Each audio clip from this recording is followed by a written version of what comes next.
अरे मनहूस औरत, मेरी दुकान में अपशुगन करवाने आ गई क्या? हैं? चल जा यहाँ से, मैं कुछ नहीं देने वाला हूँ तुझे। भाग भाग यहाँ से, चल जा, निकल।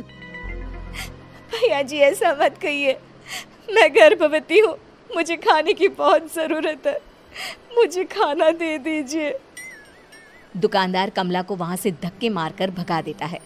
तभी कमला रोते रोते उस गांव के किन्नरों के इलाके में आ जाती है। गांव वाले किन्नरों को उसी इलाके में रखा करते थे, क्योंकि वो लोग किन्नरों को पसंद नहीं करते थे और उनके इलाके में रहने से मना करते थे।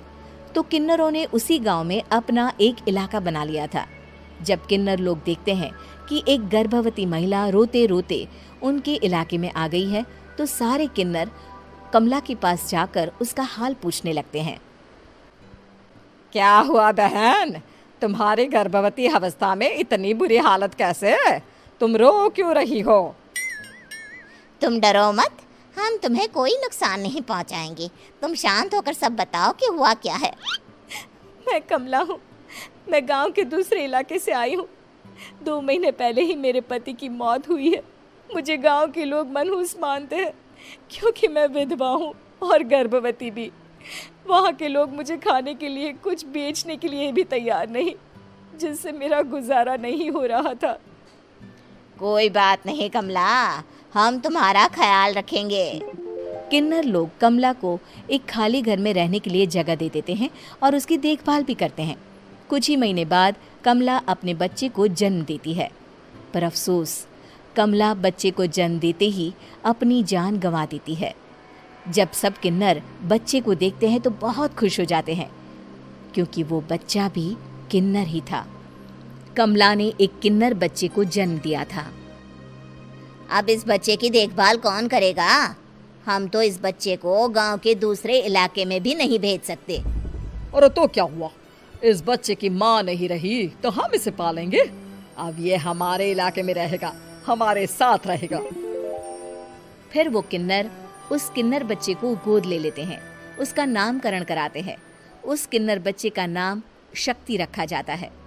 देखते ही देखते शक्ति बड़ी होने लगती है।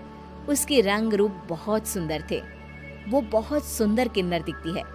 एक दिन शक्ति एक किन्नर से पूछती है, माँ जी सुनिए ना, ये गांव के दूसरे इलाके में भी तो लोग रहते हैं, तो हम वहाँ क्यों नहीं जाते? हम उनसे अलग क्यों रहते हैं? शक्ति, क्योंकि वो लोग हमारे जैसे नहीं, वो लोग हमें पसंद नहीं करते, इसीलिए हम उनसे अलग रहते हैं। क्यों? वो हमें क्यों पसंद नहीं करते? मुझे एक बार उस इलाके में जाना है, मैं एक बार वहाँ जाकर घूम कर आऊँ। शक्ति, खबरदार, जो तू उस इलाके में कभी भी गई तो अपनी जान नहीं गंवाना चाहती तो उस इलाके में कभी कदम भी नहीं रखेगी, समझी? इतना कहकर वो किन्नर वहां से चली जाती है। शक्ति उस किन्नर की बात सुनकर बहुत रोती है। माँ जी ऐसा कैसे कह सकती हैं? उन्होंने इतनी सी बात के लिए मुझे इतना डांटा। अब तो मैं उस इलाके में ज़रूर जाऊंगी। फिर एक दिन शक्ति गांव के दूसरे इलाके में चुपके से जाती है। ये लोग तो हमारे जैसे ही इंसान हैं, तो ये हमसे नफरत क्यों करते हैं? जब शक्ति उस इलाके में पहुंचती है तो गांव के सारे आदमी उसके रूप से मोहित हो जाते हैं। वो लोग ये अंदाज़ा नहीं लगा पाते कि वो किन्नर है। शक्ति की सुंदरता देखकर सारे गांव वाले उसकी तारीफ करने लगते हैं। तभी गांव का चक्कर लगाने गांव के जमींदार का बेटा हर्ष वहां पहुंचता है। हर्ष भी दिखने में बहुत सुंदर होता है।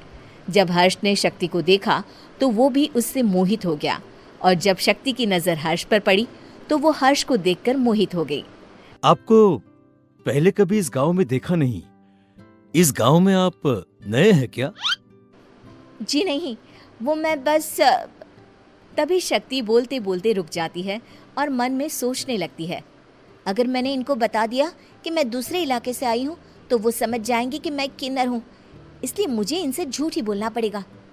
शक्ति हर्ष को कहती है, जी हाँ, मैं इस गांव में नई आई हूँ, यहाँ अकेली रहती हूँ। वैसे आप कौन है? आप भी इसी गांव में रहते हैं? जी हाँ, मैं इस गांव के जमींदार का बेटा हूँ।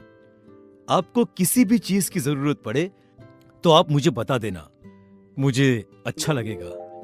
ऐसे ही शक्ति और हर्ष एक दूसरे से रोज मिलने लगते। वो दोनों अपने प्यार का इजहार करने एक दूसरे से मिलने जाते हैं। तभी शक्ति का पीछा करते करते एक किन्नर वहां आ जाती है। शक्ति, शक्ति, मैं तुमसे बहुत प्यार करता हूं। मैं तुमसे शादी करना चाहता हूं। क्या तुम मुझसे शादी करोगी? हाँ हर्ष, मैं तुमसे शादी करूंगी, पर मैं तुमको अपने बारे में एक सच्चाई बताना चाहती हूँ जो मैंने तुमसे छुपा कर रखी है। तभी उनके बीच में ही वो किन्नर आ जाती है। शक्ति, तेरी हिम्मत कैसे हुई ऐसा करने की? वो किन्नर शक्ति को खींचकर गांव के जमींदार के पास ले जाती है। हर्ष भी वहां शक्ति को बचाने के लिए पहुंच जाता है। जमींदार शक्ति और हर्ष के प्यार के बारे में सुनकर गुस्से में आ जाता है और शक्ति को गांव के बाहर निकालने की सजा देता है। शक्ति ये बात सहन नहीं कर पाती और कुएं में कूदकर अपनी जान दे देती है। जमींदार हर्ष की शादी गांव की एक लड़की से करवा देता है, पर हर्ष इस शादी से खुश नहीं होता। शक्ति अपना बदला लेने के लिए मरने के बाद किन्नर चुड़ैल बन जाती है। अब मैं इन गाँव वालों को नहीं छोड़ूंगी, अब इनसे मैं अपने प्यार का बदला लूंगी। किन्नर चुड़ैल गांव वालों को परेशान करना शुरू कर देती है। एक बार वो रात को गांव के खेतों में पहुंच जाती है और वहां आग लगा देती है। सारी फसल जल के राख हो जाती है। जब एक आदमी रात को उठकर देखता है कि खेत में आग लग गई है तो वो वहां पहुंच जाता है। वो देखता है कि खेतों के बीचों बीच एक किन्नर चुड़ैल खड़ी है और वहां खड़े होकर ताली बजा रही है। गांव वाला किन्नर चुड़ैल को देखकर बेहोश हो जाता है। जब सुबह उस आदमी को होश आता है तो वो सीधा जमींदार के पास जाता है।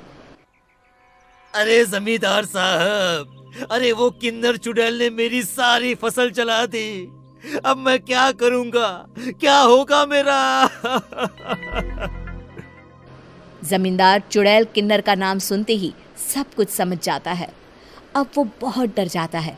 उसी रात को जब जमींदार डर के मारे अपने कमरे में सो नहीं पाता, तभी वहां अचानक से किन्नर चुड़ैल आ जाती है। किन्नर चुड़ैल जोर जोर से जमींदार के आगे खड़ी होकर हंसने लगती है और ताली बजाने लगती है। जमींदार उस डरावनी किन्नर चुड़ैल को देखकर बहुत डर जाता है। तूने मेरे साथ बहुत बुरा किया, अब मैं तुझे जान से मार दूंगी। नहीं नहीं नहीं नहीं नहीं, मुझे माफ कर दो, मुझे मत मारो। मैं कभी ऐसा दोबारा नहीं करूंगा। अब तुम जो बोलोगी वही मैं करूंगा। ठीक है, मैं चाहती हूँ कि किन्नर इलाका गांव के इलाके से जुड़े और गांव का कोई भी आदमी किन्नर समाज से द्वेष ना करे, उससे नफरत ना करे, नहीं तो मैं सारे गांव को मार दूंगी। और तुम गांव में एक नया कानून बनाओ कि अगर किसी ने भी किन्नर समाज को हानि पहुंचाने की कोशिश भी करी या इनसे भेदभाव करने की भी कोशिश करी तो उनको कड़ी से कड़ी सजा मिलेगी। हाँ हाँ हाँ हाँ, मैं ऐसा ही करूंगा। तुम जो बोलोगी वो मैं करूंगा, पर मुझे जाने दो प्लीज। तब वो किन्नर चुड़ैल वहां से चली जाती है। गांव का जमींदार किन्नर चुड़ैल का कहा मानते हुए दोनों इलाकों को एक कर देता है और नया कानून भी लागू कर देता है। तब से वहां किन्नर समाज और बाकी गांव वाले शांतिपूर्वक रहने लगते हैं।